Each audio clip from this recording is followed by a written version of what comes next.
میرے نبی نے فرمایا ہے، صحابہ نے کہا ہے کہ جہاں پر حضور کا ذکر ہوتا ہے وہاں حضور خود تشریف لاتے ہیں،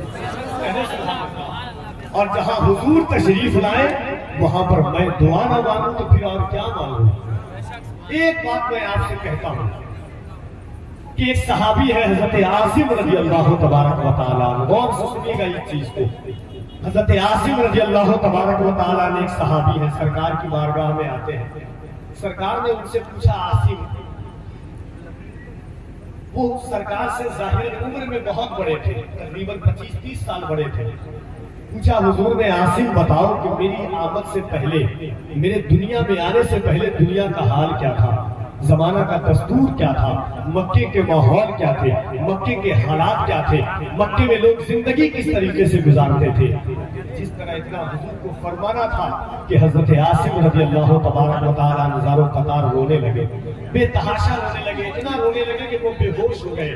صحابہ نے پانی چھڑکا، پھر ان کو ہوش میں لایا، پھر حضور نے پوچھا، عاصم بتاؤ کہ میرے آنے سے پہلے دنیا کا ماحول کیا تھا، میرے آنے سے پہلے مکہ کا ماحول کیا تھا۔ حضرت عاصم کہتے ہیں، یا رسول اللہ، میری 7 بیٹی تھی۔ کتنی بیٹی؟ 7 بیٹی تھی، اور میں نے اپنی 6 بیٹی کو ایک ایک کر کے دفن کیا۔ آج بھی مکہ میں جو گراؤنڈ، وہ میدان موجود ہے جہاں پر صحابہ اپنی بیٹیوں کو دفن کیا کرتے تھے۔ بیٹیاں ہوتی تھی، لے جاتے تھے، وہاں پر جا کر کے زندہ گاڑ دیا کرتے تھے۔ حضرت عاصم کہتے ہیں، یا رسول اللہ، میری 1 بیٹی ہوئی، میں نے اپنی پہلی بیٹی کو دفن کیا۔ میری دوسری بیٹی ہوئی، میں نے اپنی دوسری بیٹی کو بھی وہاں دفن کیا۔ تیسری بیٹی ہوئی، تیسری بیٹی کو بھی وہاں دفن کیا۔ چوتھی بیٹی ہوئی، چوتھی کو بھی وہاں دفن کیا۔ پانچویں بیٹی ہوئی، پانچویں کو بھی وہاں دفن کیا۔ چھٹی بیٹی ہوئی، چھٹی کو بھی وہاں دفن کیا۔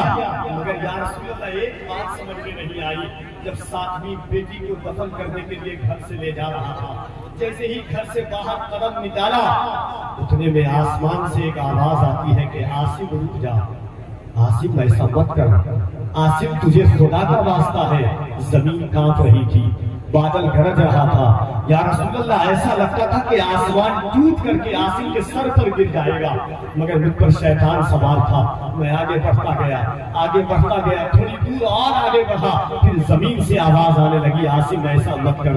ایسا لگتا تھا کہ زمین مجھے نگل جائے گی، زمین پھٹ جائے گی، میں اس کے اندر دفن ہو جاؤں گا۔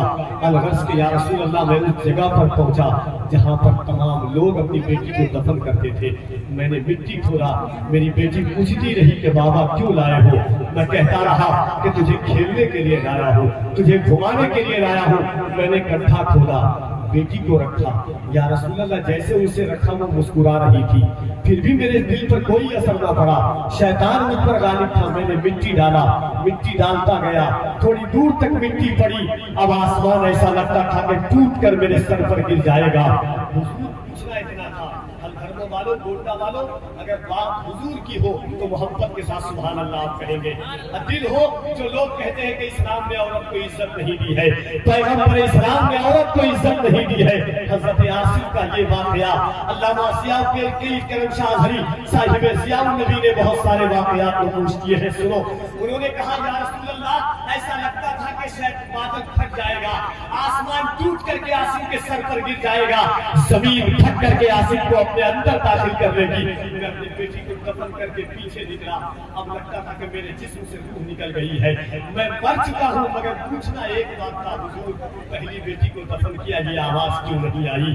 دوسری بیٹی کو دفن کیا، یہ آواز کیوں نہیں آئی؟ تیسری بیٹی کو دفن کیا، یہ آواز کیوں نہیں آئی؟ چوتھی بیٹی کو دفن کیا، یہ آواز کیوں نہیں آئی؟ پانچویں بیٹی کو دفن کیا، یہ آواز کیوں نہیں آئی؟ 7ویں بیٹی کو جب دفن کرنے کے لیے نکلا تو یہ آواز کیوں آئی؟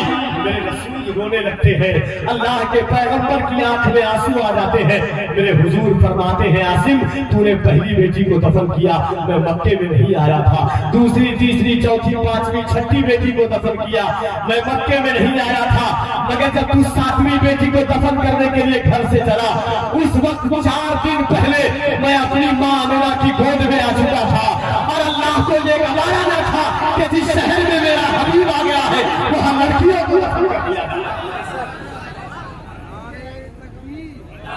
نعرے رسالت، نعرے رسالت، عظمت مصطفیٰ، شان مصطفیٰ، نعرے تکبیر۔